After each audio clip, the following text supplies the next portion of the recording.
Hi, I'm Kalila Reynolds and welcome to Taking Stock. We're bringing you all the latest business news and telling you how it will affect you and your money. But before we get started, head over to takingstock-ja.com to subscribe to our newsletter. You can click the link up here or in the description box below. Now come on, let's get this money. First up, manufacturing and distribution company Seprod has inked a distribution deal with 2 South American countries and is looking to finalize negotiations for distribution arrangements in at least 3 other Latin American countries. We'll discuss with CEO Richard Pandohi. And later, the Analysts weighing on the latest market developments. Wigton'S financial results are out. NCB seeking to raise $250 million and Nike's online business is booming. We'll discuss. But first, here's What's Hot, brought to you by Jamaica Money Market Brokers, your best interest at heart. The Economic Program Oversight Committee, EPOC, said the government was overspending at the end of July, running a fiscal deficit close to $51 billion. Between April to June, total revenues were down 20% compared to 2019, while government spending was over 9% higher, due in part to the social support given for COVID-19 relief. EPOC said that Jamaica should close the fiscal year with a fiscal deficit of $63 billion, assuming GDP contracts by 5.1%, and also that tax revenues rebound. The projection is, however, at risk, with the economy now estimated to shrink by as much as 10%.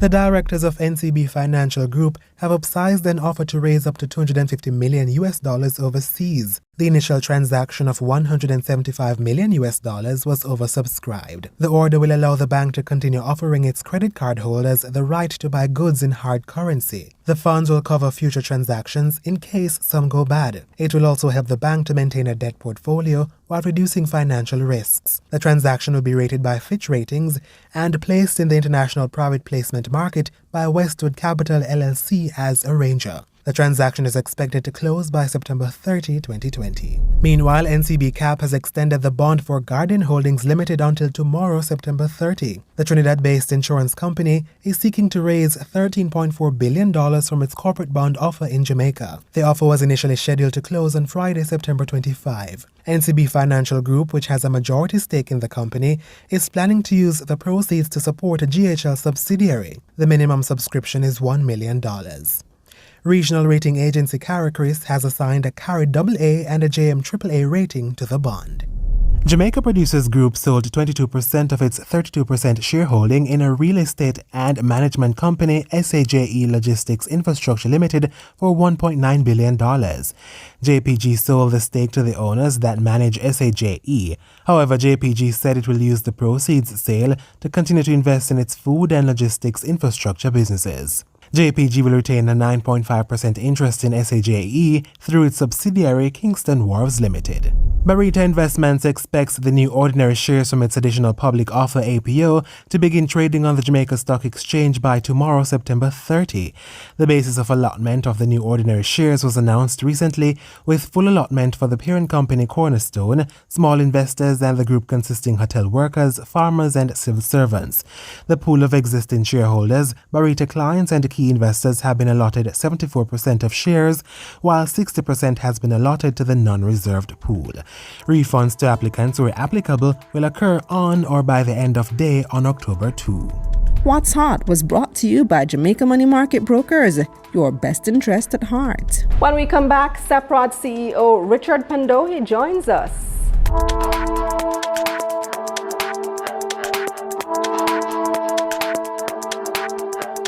This segment of Taking Stock is brought to you by Bulwark Insurance Agent, insurance made easy, and Massey United Insurance. How good is your insurance? Welcome back to Taking Stock. Seprod held its annual general meeting last week with lots of big announcements. They're eyeing Latin American expansion, among other things. CEO Richard Pandohi joins us now. Hi, Richard. How are you doing? Hi, Kalila. I'm doing well. Thank you. Good to see you. Good to see you too. Contact with the outside world is virtual now for the most part. Speaking of virtual, I saw your AGM was largely virtual as well. I was able to watch it on YouTube. I hope that you continue this type of presentation even after COVID passes and make it available to the masses online. No, I think, what COVID has created some good things, some good outcomes, unintended. And I think the AGM, for example, had physical, shows their physical, appropriately social distance and mask. But more exciting for me was the fact that hundreds of other shareholders could actually watch it online. And for me, this is a way to go forward. I mean, I can't see us turning back. Absolutely, because I ordinarily would not attend a shareholders meeting or AGM, but I love being able to follow it online. I was listening to the numbers and reading through the numbers of Seprod's performance as well. And I heard the results for the 6 months up to June, which would include a lot of the COVID period, March, April, May, June, a lot of the lockdown period. And I'm impressed that revenues are actually up 12% even during this time that a lot of other businesses would have been suffering. So how did Seprod manage to achieve that?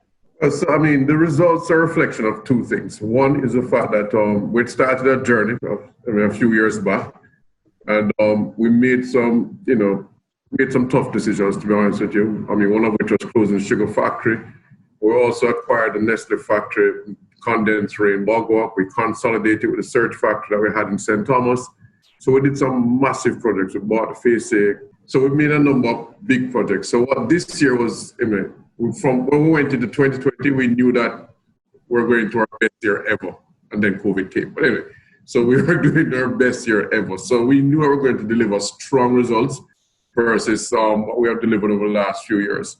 In the case of the revenue itself, we sell a lot of food products. We're in the pharmaceutical business.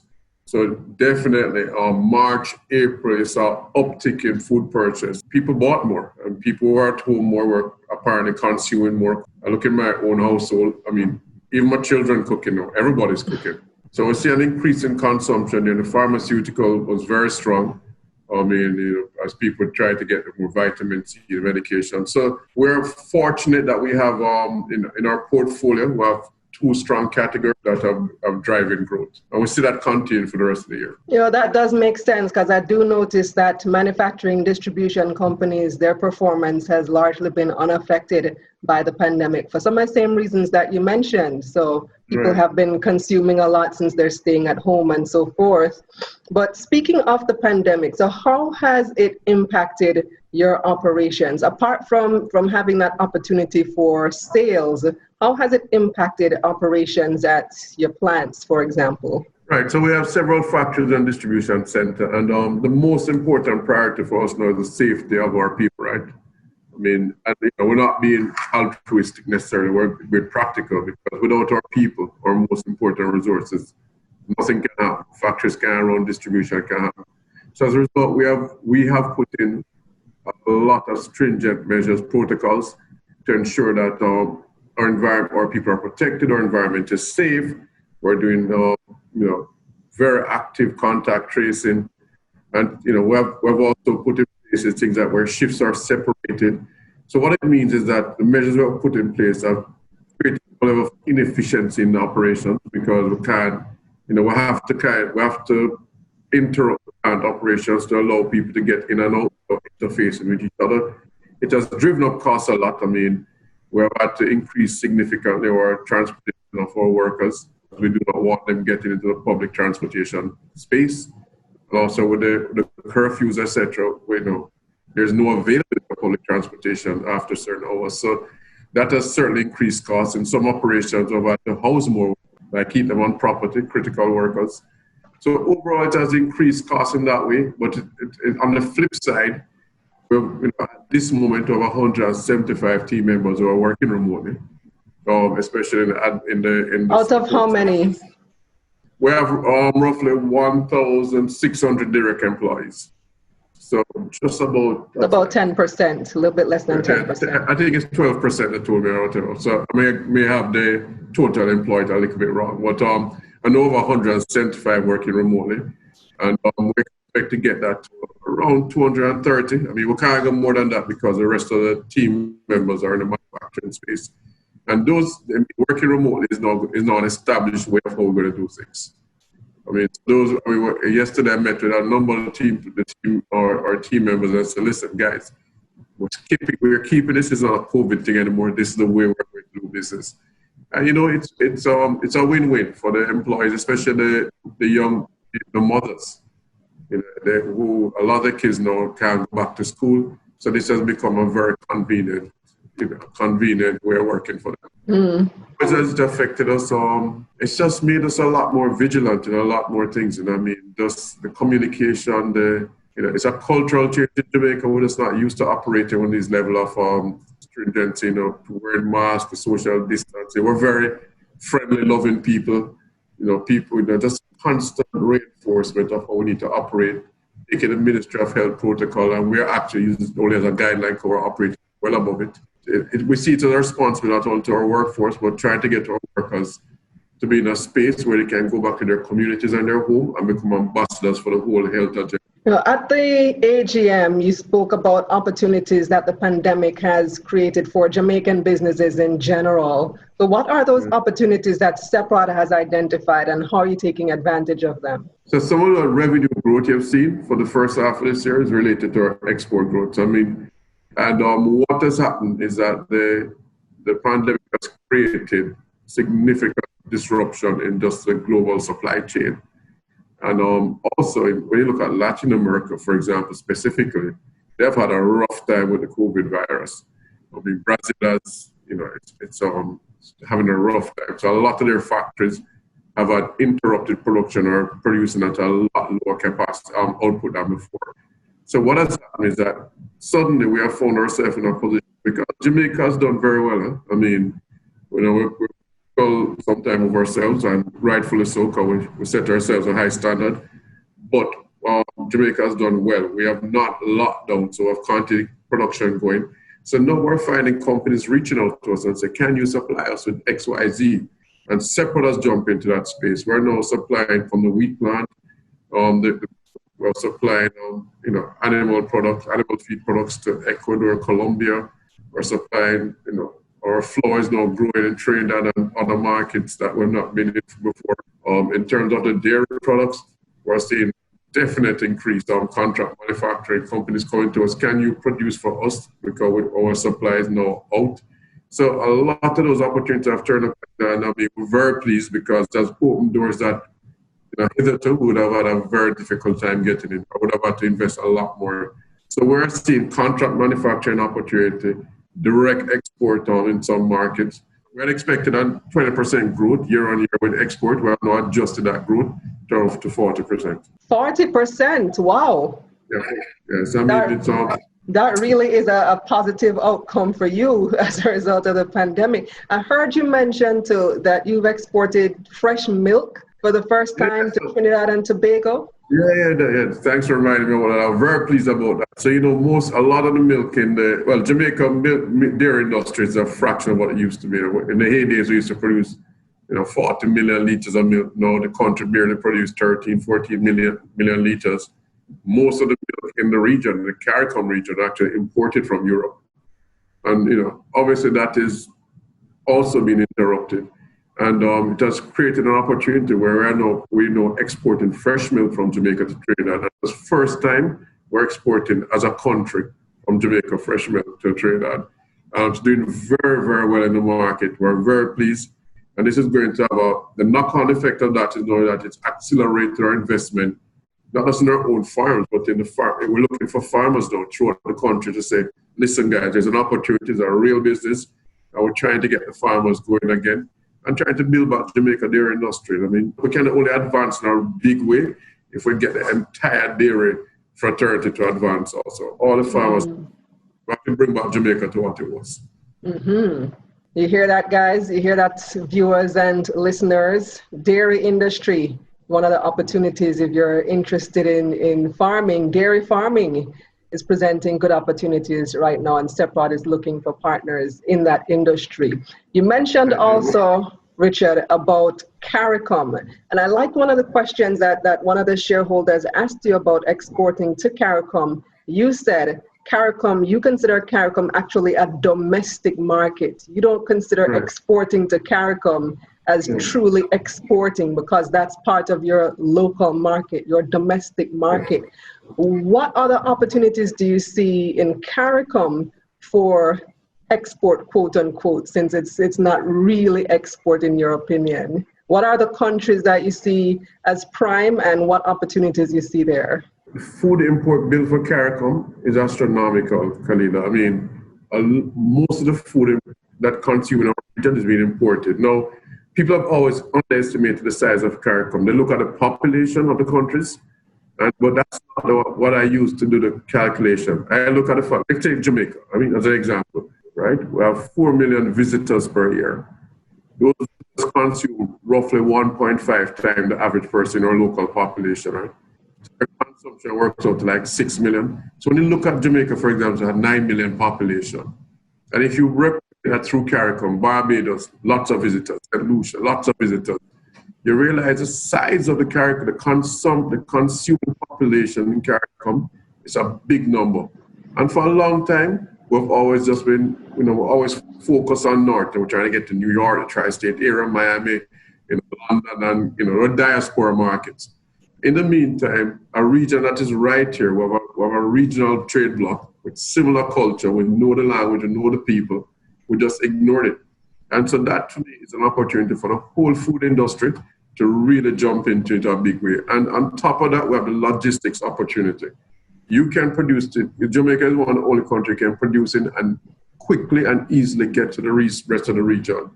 So that, I mean, we have not capitalized on that. And I'm seeing an opportunity not only for Seprod, I'm seeing manufacturers, other companies really stepping up and getting in the game. So we are going to continue to expand in the region. I mean, we're looking at acquisition opportunities also to kind of make sure that our footprint, so we want to be a very strong player in CARICOM and set our domestic base and use that as a continued launching pad for Latin America and the rest of the world. Acquisition opportunities, you said? Yes, we're definitely looking at acquisition opportunities in CARICOM. I mean, we have grown organically and through acquisition. I mean, our growth in the last 5 years during my tenure here has really been driven by acquisition opportunities. Eye on anything specific? I can't tell it after shooting. And we wouldn't want that, would we? No. Oh gosh, no.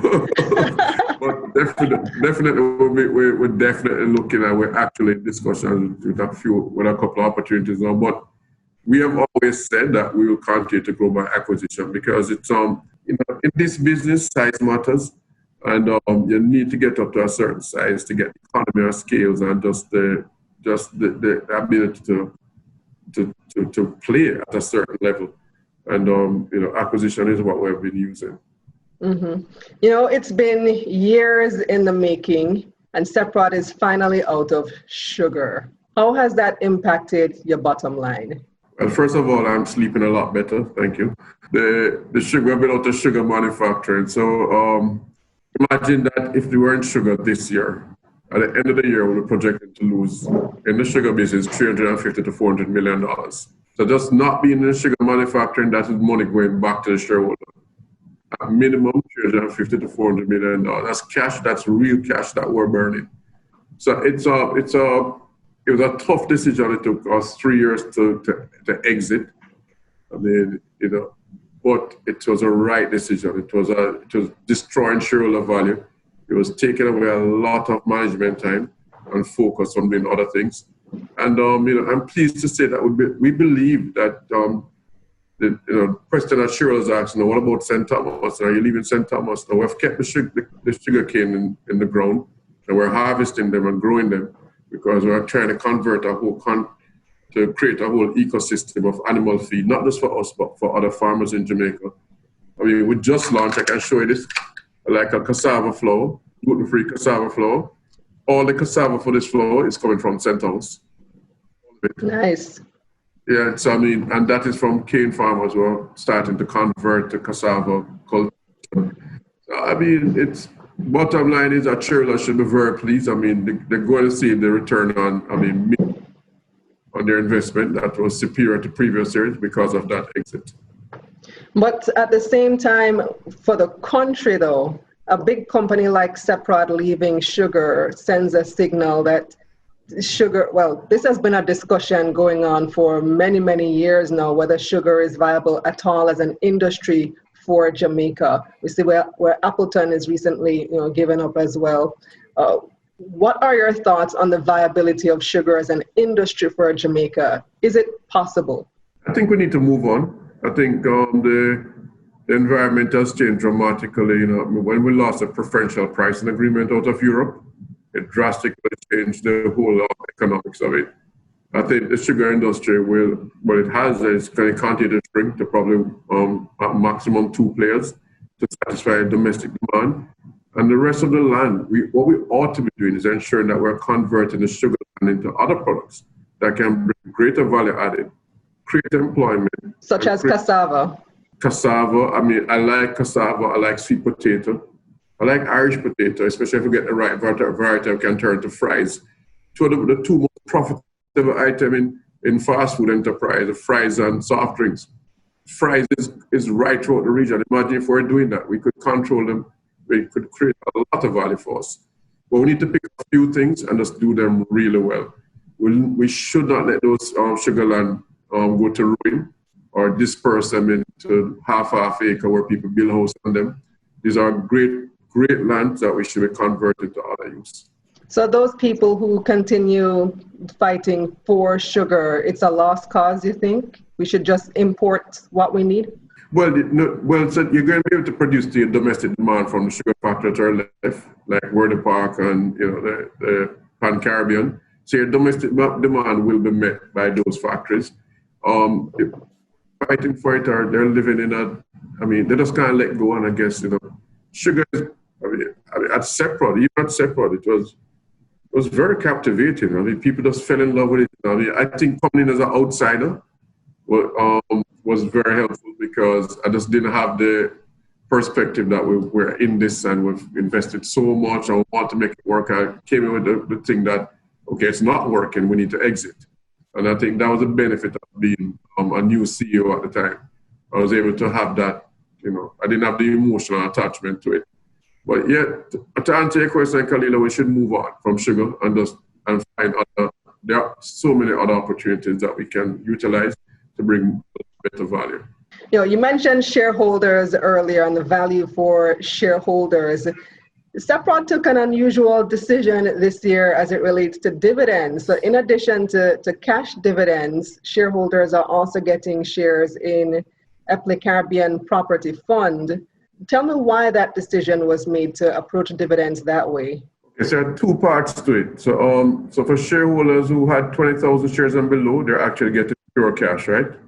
And that represents 91% of all shareholders. 91% of all shareholders getting pure cash, and they were getting a dividend equivalent of $1.42, which is significantly above what was paid out prior. I think we paid out $1 for the last 2 years. So they are getting, they're getting a nice bump up in the dividend, $1.42.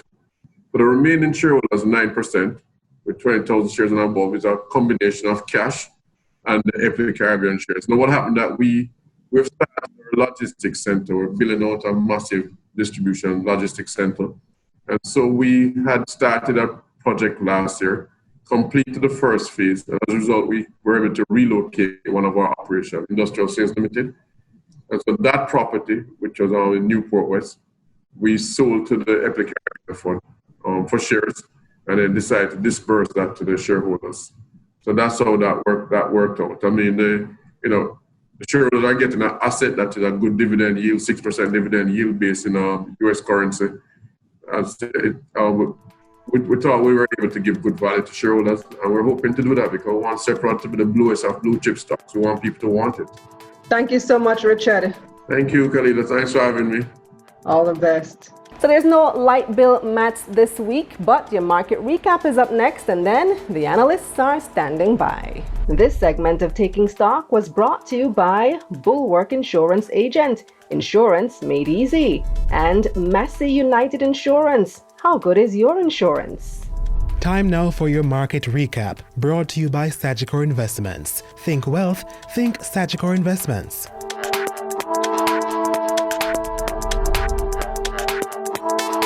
The Jamaica Stock Exchange advanced with the combined index gaining 1%.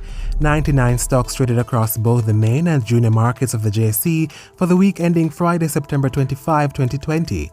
48 advanced, 38 declined, and 13 stayed the same. 103 million shares changed hands on the Jamaican dollar market, totaling $1.7 billion. Wigton Wind Farm ordinary shares traded the most, taking up 25% of market volume. The stock gained 2 cents to open the week at 79 cents. A week after its successful IPO, Barita Investments saw heavy trading.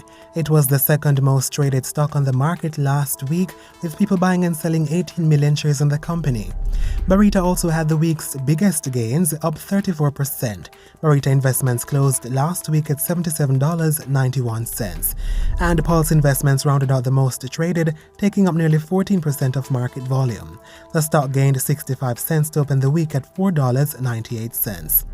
Turning to more gains, Paramount Trading Jamaica came in second on the biggest gains. Its stock rose nearly 28% to close last week at $1.70. And ISP Finance Services shares rounded out the biggest gains to close the week at $15.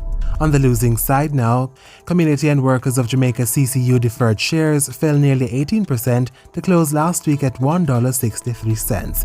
Epley Caribbean Property Fund SCC fell 12% to end last week at $50.30 a share, and Blue Power Group lost 11%, down to $3.19. Market recap was brought to you by Sagicor Investments. Think wealth, think Sagicor Investments. This segment of Taking Stock, The Analysts, is brought to you by Jamaica Money Market Brokers and Proven Wealth. Welcome back to Taking Stock. I've got a team of analysts to examine the week in business. I'm joined by investment analyst at Proven Wealth, Julian Morrison, equity trader at JMMB, Clive Charlton, and young investor at the University of the West Indies, David Rose. Hi, Clive, Julian, David. Good to have you on. Hi. And tell me back, Kalina. Well, let's talk about developments on the local market, and then later on we can touch on some of the international developments. I know, Julian, you've been tracking it in Nike, so we'll look at that. But first, on the local scene, we see where 2 companies have gone to market now. We see Barita APO being oversubscribed and Tropical Batteries IPO being oversubscribed as well. So, Clive, is that an indication that market confidence has returned? I wouldn't exactly say it has returned, but here's what I would say. One, the market anticipates, the market moves ahead of events, the psychology of the market. So the market anticipated the COVID impact and price declined precipitously earlier in the year.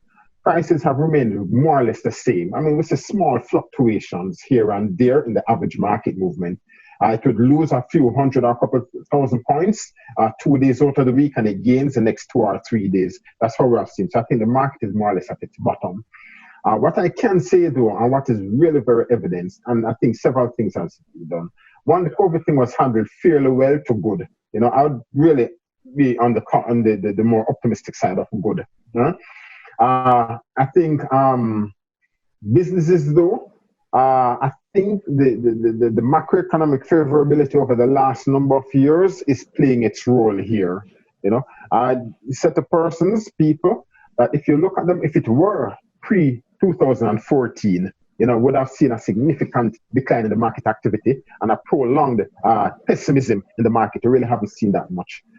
From JMMB's side, we've seen an average of 300 to 400 orders per day, which I think is indication that there's still a lot of players, fair number of players in the market. How does that compare to pre-COVID times? So 300 to 400 a day now.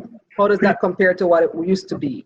Pre-COVID, we were probably doing about, I'm talking from this brokerage house's point of view, we were probably doing about 600 plus orders per day. You see? Now, I don't think it is necessarily bad, the number of orders we have seen, because we know people will hop out of the market. But people are still in the market with fewer orders and lower volume. And how does it also compare? How does it also compare, Clive, to, let's say, in March? Okay. Well, March, I think it was worse. March, we saw a significant decline in prices. Activity February, March was really quite high in the overall market. Why? Because many persons were trying to get out of the market, and we saw a huge number of orders, but prices were significantly depressed. You see, we have seen since April, May, June, lower volume. Average daily volume is probably around probably between 14 to 50 to 20 million units.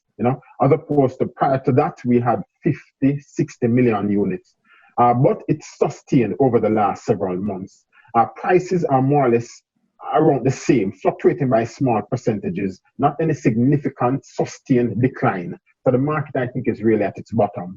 It only has to recover now. But here's the talk about sentiment. It's good when producers and businesses are more confident. Why? Because sometimes they can cool the retail side of the market.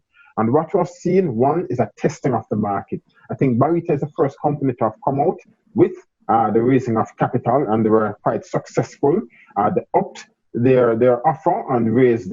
They were seeking $89 billion. I heard that they raised about $12 billion. The figures are not yet officially public. Then this, I think, is the best test, the IPO. Granted, in this new market, dispensation, people are raising billions of dollars, and it's easy to raise billions of dollars in our market. Nonetheless, raising $325 million is still, especially when there's a significant spike in COVID, is kind of indicative of the type of sentiment you see in the market. So I think on the retail side, there's a level of confidence. On the institutional side, I think there's a confidence and money is out there, and people are willing to invest nonetheless. And looking at the prices too, so since Barita APO closed and they've announced the basis of allotment and whatnot, the price has spiked. It closed on Friday in the upper 70s. David, what do you make of that? Well, that doesn't surprise me right now. It's just the whole reaction to the success of the offer, because we already knew that they had already hit their initial target of $9 billion, and they were basically, when the time was coming close to closing, we didn't know if it was how the upside had gone. So following the success of the APO and then the very large dividend on $2.214, you see this large influx of trades. However, what I should note is that you're seeing it more from the top 10 participants in that regard.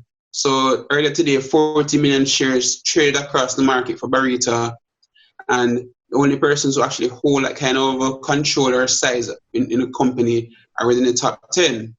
So I'm not saying that Barita's gains are necessarily real. I'm not saying that. I'm saying that certain trades have been happening which have technically influenced the price, or shouldn't influence, but driven the price in that direction. Persons are still buying heavily, but we're not able to disaggregate the, as you would call, institutional versus the regular retail investors. Because Barita's averaging probably less than 100,000 units per day, and you've seen in the last 3 days, million units upwards. With respect to Tropical Battery, even though Clive said they raised $325 million, you have to take this into context, which I think people need to remember junior market offers. They're usually heavily tilted towards reserve parties, while the general public gets a small allotment. So for Tropical Battery, only 137.5 million units are actually an offer to the general public. And as Clive indicated, to raise a couple of millions in Jamaica is little nothing. And Tropical Battery's brand, and as you would say, relative resilience to COVID, help support that really general uptake by the market. Because there are NCBU capital markets who was already going to buy into the IPO, and other strategic partners who already were committed towards the IPO. And that's the thing about it. So the 137.5 million raised from the public side is a good indication of potential future events coming soon. But right now, what I'm seeing still is more towards existing companies looking to capitalize on the current market conditions to grow their businesses. Mm-hmm. So earlier today at the Belmont Trading's AGM, Mr. Cottrell indicated that the company is raising their more than $1.8 billion, because it's 1.8 billion units that are potentially going to issue to use to expand outside of Jamaica and acquire a couple of businesses. And they're aiming to generate more hard currency for the company while there is some of their debt, which also includes the 9% preference shares, which is coming up next year. So what we're seeing right now still is, I shouldn't say a quote-unquote recovery fully as yet. Confidence is there in certain companies right now, but we don't know, as I would say, as yet, as to where the market direction might go. Because right now we still have Cygnus' EGM is next week, Tuesday, and they're coming with their APO. They're aiming for around November to kind of get their APO out to the prospectus and everything else. You have Kingston Properties, First Rock, several companies who still have indicated that, they have the APO plans, but you haven't heard much about IPOs. And I remember in January when we had Marlene Street Forest on, she had indicated that there were 20 IPOs confirmed for 2020, and that's just that they had confirmed up to that point. And of course, COVID has thrown that all out of the loop. But what do you think, Julian? Do you think that the success of the Barita and the tropical battery offers is an indication that the market is actually hungry for more, such as the ones that David listed? I do think there is hunger, especially because the market has been relatively flat relative to 2019 and 2018. It's not as buoyant. So there are many investors that are looking for opportunities. And there's also the factor of FOMO, fear of missing out. So the people who wouldn't have invested, they would have tried to get in after the fact, especially knowing that the offer was successful, because people respond to success. Oh, wow, they're oversubscribed by 50%. Let me jump in because somebody must know something, and then it starts to create a chain reaction. So there's some of that as well. But I think sentiment could be a bit stronger moving on from this point. Let's take a look at Wigton Wind Farm's performance. A lot of viewers and listeners would be interested in Wigton. They have so many shareholders after their successful IPO last year. They're now a full year listed on the Jamaica Stock Exchange. Clive, give me some of the highlights from that. Well, yeah, it's a fairly diversified company in terms of its ownership structure. It came public at a very nominally cheap price, which would have allowed in psychologically, well, the fundamentals were fair to good. We should have allowed the price to move up significantly. But also much of their revenue is denominated in US dollars. That's one. Two, we've seen a significant, based on JPS publication, a significant up-use in energy, that product energy that JPS buys from Wigton produces. And three, the devaluation of the Jamaican dollar. So that would have impacted Wigton big time. And of course, yes, we are seeing, like most energy companies, I was just reading earlier, including Fortress that provides LNG to Windalco as well as JPS, all energy companies did quite well. It means that retail investors really are a heavy consumption of energy, and we know for various reasons. So yes, Wigton has done well. And I think they will meet perhaps the end of sometime about this week or early next week to decide on a dividend payment. The stock is trading at about 73 cents, so it did decline to probably about 60-something cents. So it has recovered somewhat over the last few weeks. They will do well, given that during lockdown period, so many of us were home, electricity bills gone up, so consumption has been going up. And for some people, it hasn't gone back down.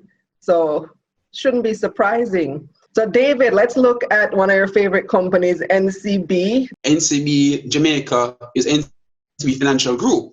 And what you've also seen is we're Guardian Wholly Limited, which is another subsidiary which they acquired fully controlled last year, was seeking to raise at the end of September 25 to get about 14 billion Jamaican dollars in a bond issue. Right. So those are two, so that's basically $40 billion in less than 1 week between NCB's two other subsidiaries. Clarion Bank in Bermuda, they actually just started operations recently again after the passage of a hurricane. And when I did my research, I didn't find anything about them doing a potential raise either. But all of this capital raise in less than a week, obtaining their financial year, indicates that NCB and Guardian and then over NCB Financial Group have some serious plans outside of Jamaica and potentially even locally, because $175 million US on the international capital markets in less than a week is not something that you can play with. And the funny thing about it is the offer NCB has is being expected to be rated by Fitch at BB. So for those who understand, with bonds and other capital raises, they are now rated by rating agencies. And BB is basically one rung below investment grade. So BBB and above is investment grade.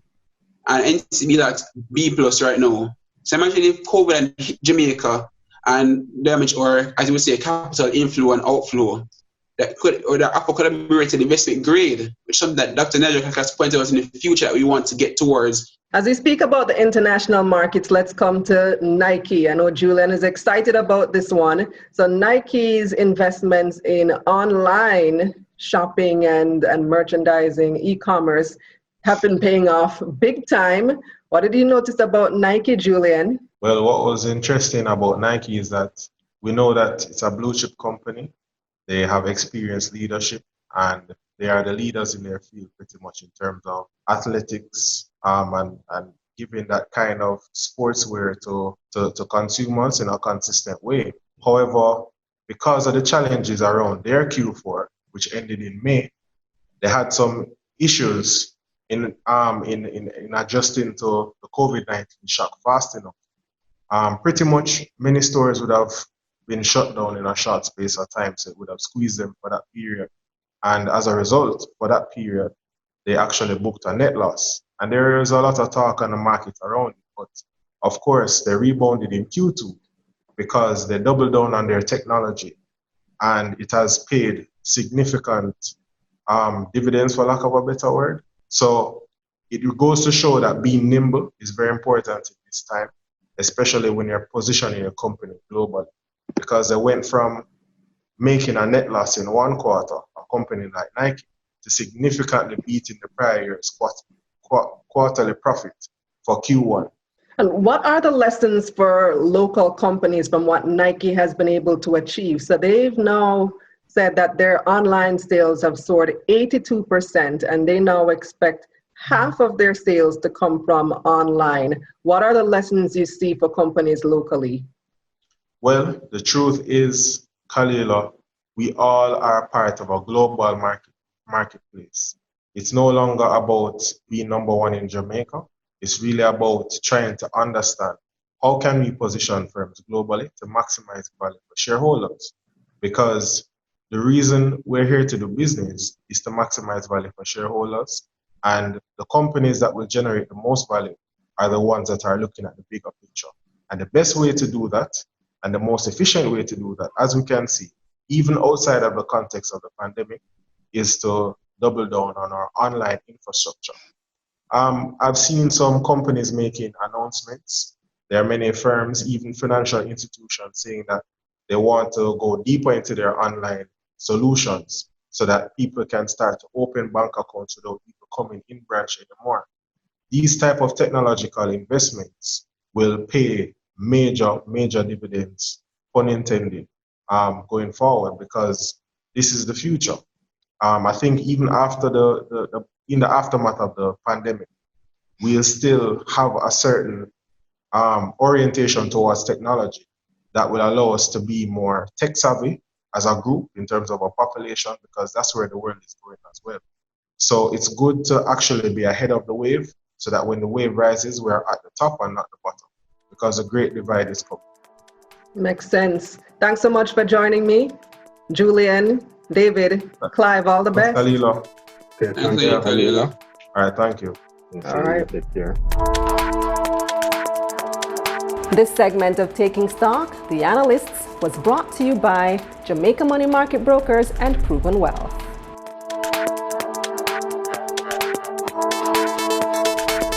That's our show for this week. Thanks for watching. Make sure you like this video, subscribe to this channel, and share with a friend. Also subscribe to our newsletter at takingstock-ja.com and turn on those post notifications so that you can be the first to see all my other videos. We want to help people learn more about money so we can all get this money together. This week on Money Mondays JA, we're taking a closer look at poultry producer Jamaica broilers. Will there be enough chicken this Christmas? And on Money Moves JA, we're talking contracts with Dr. Chris Malcolm. Follow me on Instagram and Twitter at Kalila Ray and follow at Taking Stock JA on Instagram. If you want to connect with the analysts this week, check the description box below for their contact information.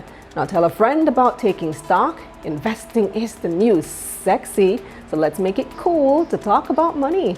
I'm Kalila Reynolds. Stay safe.